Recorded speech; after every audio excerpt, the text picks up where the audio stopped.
Hi hello నమస్తే BR command control నేను విజయ్. ఈరోజు మనతో పాటు ఉన్నారు AMFI certified register mutual fund distributor Ramesh Pasipilleddi garu ఉన్నారు. ఆయనతో మాట్లాడి మరికొన్ని విషయాలు తెలుసుకుందాం. సార్ నమస్తే. నమస్తే విజయ్. సార్ ఇప్పుడు మనకి స్టాక్ మార్కెట్ చూసుకుంటే ఇప్పుడు ఈ పాకిస్తాన్ వార్ జరుగుతుంది. యాక్చువల్లీ ఇప్పుడు రేపు మాపో జరుగుతుందని చాలామంది న్యూస్ ఇది టాపిక్ హల్చల్ ఇప్పుడు జరుగుతుంది. సో ఈ సిచ్యువేషన్లో నిజంగానే స్టాక్ మార్కెట్ పడే అవకాశాలు ఉన్నాయి. డెఫినెట్‌గా వారొస్తే ఏదైనా పడిద్ది. ఏ స్టాక్ మార్కెట్ అయినా పడిద్ది. మనకెందుకు ఇప్పుడు సపోజ్ హమాస్‌కి, ఇజ్రాయెల్‌కి వార్ వచ్చినప్పుడు కూడా మన మార్కెట్ పడింది 1 మంత్. ఉక్రెయిన్‌కి, రష్యా వార్ వచ్చినా కూడా మన మార్కెట్ పడింది. అలాంటిది మన ఇండియా, పాకిస్తాన్ వార్ వస్తే మన మార్కెట్ పడదా? ఖచ్చితంగా. కార్గిల్ వార్ అప్పుడు -70% పడింది మార్కెట్. ఓహో! స్మాల్ మిడ్ క్యాప్స్ -70% పడి, హ్మ్. లార్జ్ క్యాప్స్ కూడా ఆల్మోస్ట్ 40% పడి. హ్మ్. ఏది ఇండియా, పాకిస్తాన్ కార్గిల్ వార్ వచ్చినప్పుడు. ఓకే. సో ఇప్పుడు కూడా వార్ వస్తే డెఫినెట్‌గా మార్కెట్ పడిద్ది. ఆల్రెడీ ఫ్రైడే ఒకరోజు మనం సింక్ చూసాం. కొద్దిగా మార్కెట్ రైట్. అటు ఇటు పాకిస్తాన్ షేర్ వాల్యూస్ కూడా పడిపోయినాయని చెప్పారు. పాకిస్తాన్ మార్కెట్ కూడా పడింది. అవును. పడిపోయాయని చెప్పారు. అవును. పాకిస్తాన్ మార్కెట్‌కి అసలు వాల్యూవే లేదు. అవును. వాళ్ళ రూపీ బాగా డిప్రిషియేట్ అయిపోయింది. అవును. సో అయినా కూడా వాళ్ళ మార్కెట్ కూడా పడింది. రైట్. ఇంకా మన మార్కెట్ కన్నా వాళ్ళ మార్కెట్ ఎక్కువ పడింది. అవును. ఎందుకంటే మన దగ్గర ఫారెన్ రిజర్వ్స్ చాలా ఉన్నాయి. హ్మ్. గోల్డ్ రిజర్వ్స్ ఉన్నాయి. వాళ్ళకి ఏంటంటే ఎవ్రీ మంత్ తినడానికి కూడా అప్పులు తెచ్చుకోవాలి వాళ్ళు. రైట్. ఎవ్రీ మంత్ వాళ్ళు ఇంటర్నేషనల్ దగ్గరికి పోయి ఏదైనా లేకపోతే బ్యాంక్స్ ఇంటర్నేషనల్ బ్యాంక్స్ కానీ లేకపోతే ఏదైనా కంట్రీస్ దగ్గరికి పోయి వాళ్ళు అప్పు తెచ్చుకోకపోతే బతకలేరు. సో వాళ్ళ మార్కెట్ పడిద్ది, మన మార్కెట్ కూడా పడిద్ది. మనది కూడా ఇంపాక్ట్ అయ్యిద్ది. తక్కువ పడిద్ది మనది. హ్మ్. వాళ్ళతో పోలిస్తే మనం తక్కువ పడిద్ది. ఓకే. ఎందుకంటే మనం వారం వస్తే బడ్జెట్ కేటాయించాలి దానికి. రైట్. సో బడ్జెట్ అంటే ఇప్పుడు సపోజ్ మన ఆల్రెడీ ఇంతకుముందు 50 చేస్తాం. అవును. మొన్న బడ్జెట్ ప్రవేశపెట్టారు. 50 లక్షల కోట్లు బడ్జెట్ ప్రవేశపెట్టారు. అందులో ఎక్కడ వార్ కోసం అని సపరేట్‌గా పెట్టలేదు. సో దానికోసమని కొన్ని బడ్జెట్ కోతలు జరుగుతాయి. హ్మ్. అంటే ఏమైనా సంక్షేమానికి పెట్టాల్సింది కానీ, లేకపోతే డెవలప్‌మెంట్ మెయిన్ ఎప్పుడు ప్రాబ్లమ్ అయినా కానీ వార్ వచ్చినా కానీ ఎక్కువ ప్రాబ్లమ్ వచ్చేది ఎక్కడంటే డెవలప్‌మెంట్ ఫండ్‌కి ప్రాబ్లమ్ అవుతుంది. ఓకే. గవర్నమెంట్ డెవలప్‌మెంట్ కానీ 1,00,000 క్రోర్స్, 2,00,000 క్రోర్స్ పెట్టుకుంటుంది కంపల్సరీగా. అవును. మినిమమ్ యాక్చువల్‌గా లాస్ట్ ఇయర్ చూస్తే దాదాపు 10,00,000 క్రోర్స్ అనౌన్స్ చేశారు. అంతకుముందు సంవత్సరం 8 లక్షల కోట్లు అనౌన్స్ చేశారు డెవలప్మెంట్‌కి. అంటే కొత్త ప్రాజెక్ట్స్ కానివ్వండి, రోడ్డు కానీ, హైవే కానివ్వండి, లేకపోతే రైల్వే ప్రాజెక్ట్స్ కానివ్వండి, వీటన్నిటి కోసం 10 లక్షల కోట్లు గవర్నమెంట్ బడ్జెట్లో 50 లక్షల కోట్లు, 10 లక్షల కోట్లు కంపల్సరీ డెవలప్మెంట్. మిగతా 40 లక్షల కోట్లు అన్నిటికీ శాలరీస్కి కానివ్వండి, ఖర్చులకు కానివ్వండి, ఓకే. తర్వాత సంక్షేమ పథకాలకు కానివ్వండి, వీటన్నిటికి ఉపయోగించింది. ఇప్పుడు సడన్గా ప్రాబ్లం ఏమైందంటే వార్ వస్తే కంపల్సరీగా డెవలప్మెంట్ ఫండ్‌లోంచి తీయాలి. హ్మ్. డెవలప్మెంట్ ఫండ్ తీస్తే ఇప్పుడు 10 లక్షల కోట్లు చాలా కంపెనీస్‌కి పంచాలి. రైట్. అవును. ఇప్పుడు రైల్వే ప్రాజెక్ట్ ఉందనుకోండి, రైల్వే సంబంధించి తయారు చేసే కంపెనీస్ ఏదైతే ఉన్నాయో, ముడి సరుకు తయారు చేసే కంపెనీ వాటన్నిటికి ప్రాజెక్ట్ వెళ్తాయి. హ్మ్. ఇప్పుడు గవర్నమెంట్ డిఫెన్స్ అనుకుందనుకోండి, డిఫెన్స్‌కి సంబంధించి దాని ముడి సరుకు స్టీల్ ఎక్కడి నుంచి సపోజ్ టాటా స్టీల్ నుంచి వచ్చింది, లేకపోతే సెయిల్ ఇండస్ట్రీస్ నుంచి స్టీల్ వచ్చింది, వాళ్ళకి వెళ్తాయి ఆర్డర్స్. ఓకే. సో రైల్వే ఉందనుకోండి, రైల్వే టికెట్‌కి ఐఆర్‌సీటీసీకి వెళ్తాయి. హ్మ్. సో ఇలాగా అన్నిటికీ వెళ్తాయి వార్‌కి. సో అప్పుడు ప్రాబ్లం ఏమైందంటే ఇక్కడ ఫండ్ ఆపి అక్కడ పెట్టినప్పుడు ఏమవుతుంది, వీటికి ప్రాజెక్ట్స్ తగ్గిపోయినాయి అంటే ఈ షేర్స్ అన్నీ పడిపోతాయి. ఓకే. ఇప్పుడు ఏదైతే మనం షేర్‌లో పెట్టింటామో ఆ షేర్స్ పడిపోయే అవకాశం ఉంది. పడిపోతాయి ఎందుకంటే అందరూ ఏమనుకుంటారంటే ఆల్రెడీ ఇప్పుడు 40 లక్షలు ఆల్రెడీ 10 లక్షల కోట్లు ప్రకటించారు కదా అనుకుని షేర్స్ అన్నీ పైకి తీసుకెళ్ళిపోయారు. ఓహ్! ఓకే. 10 లక్షల కోట్లు బడ్జెట్ ప్రకటించారు. హ్మ్. ఇవేం పెరుగుతాయి అనుకుంటే మామూలు డిఫెన్స్ సెక్టర్ పెరిగిద్ది అనుకున్నారు.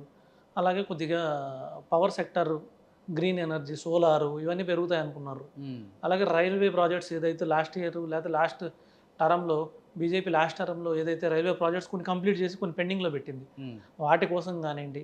సో ఇలా కొన్ని హైవేస్ ప్రాజెక్ట్స్ ఏదైతే మొదలుపెట్టారో, ఇప్పుడు హైవే ప్రాజెక్ట్ మొదలుపెట్టారు. ఏమైంది సిమెంట్‌కి వాటికి వెళ్తాయి. సిమెంట్‌కి వెళ్తది, స్టీల్‌కి వెళ్తది. కొన్ని కొన్ని ఇప్పుడు సపోజ్ ఎల్ఎన్‌టీ సంస్థకి ఒక ప్రాజెక్ట్ వచ్చిద్ది. హ్మ్. ఇంకొక కంపెనీకి ప్రాజెక్ట్ వచ్చిద్ది.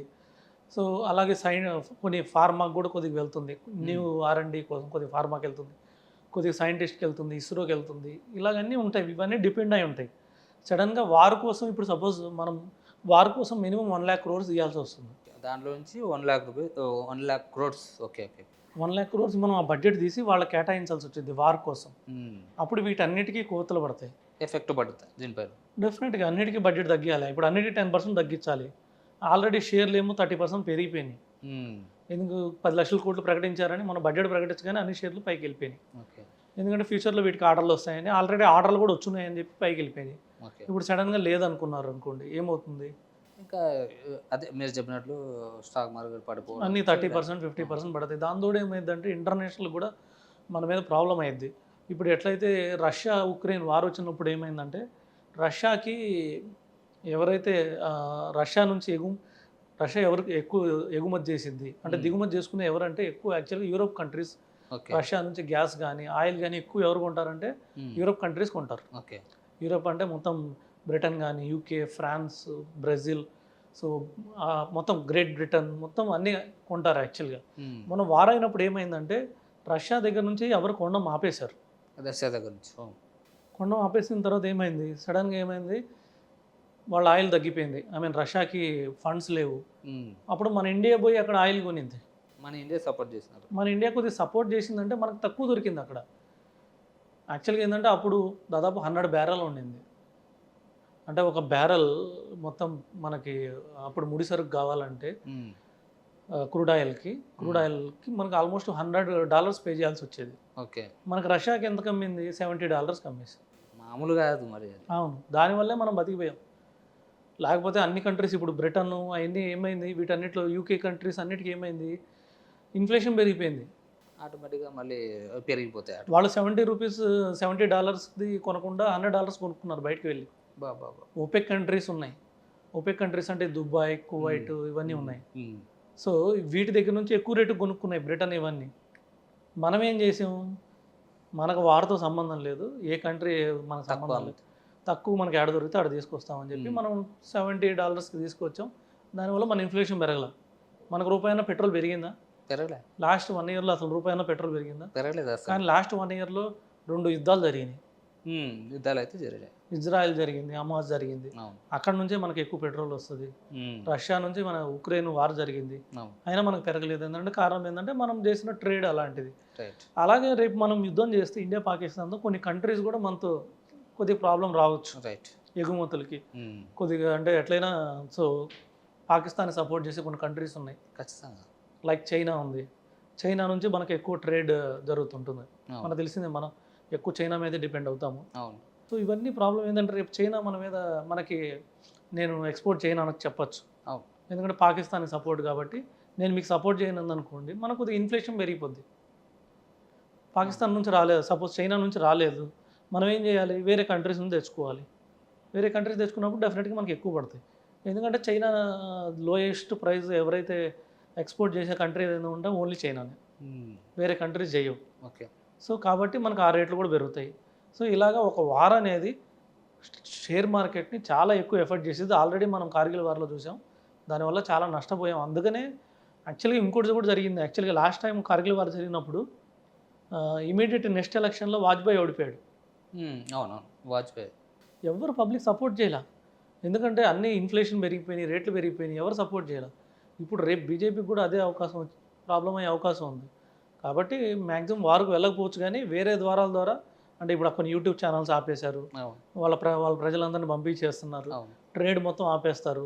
ఇలాంటి కొన్ని ప్రాబ్లమ్స్ క్రియేట్ చేయడం తప్పితే మ్యాక్సిమం వారు వెళ్ళకపోవచ్చు కానీ వారికి వెళ్తే మాత్రం మార్కెట్ పడింది. ఇలాంటి సిచ్యువేషన్లో ఎవరైతే ఇన్వెస్ట్ చేసే వాళ్ళు ఉన్నారో అంటే వాళ్ళు ఎలాంటి జాగ్రత్తలు తీసుకోవాలనుకుంటారు? వాళ్ళు ఏంటంటే కొద్దిగా నిజంగా వార్ ట్రిగర్ అయితే మాత్రం కొద్దిగా షేర్లు ఏమైనా మ్యూచువల్ ఫండ్ ఉంటే కొద్దిగా అమ్మి క్యాష్లో ఉండి మళ్ళీ పడిన తర్వాత పెట్టుకోవడం better. Thank you so much sir. చాలామంది ఏంటంటే వార్ మీరు చెప్పినట్లు వార్ జరిగేటప్పుడు మాత్రం కొద్దిగా ఆలోచించి దాంట్లో ఇన్వెస్ట్ చేస్తే తర్వాత మనం వార్ తగ్గిన తర్వాత మళ్ళీ మార్కెట్ గ్రో అవ్వడం, సో దానివల్ల ఒక ప్రాఫిట్లో ఉండే అవకాశం అయితే ఉంటుంది వాళ్ళు. డెఫినెట్గా. Yeah. Thank you so much sir. చాలా చక్కగా వివరించారు. వెల్కమ్.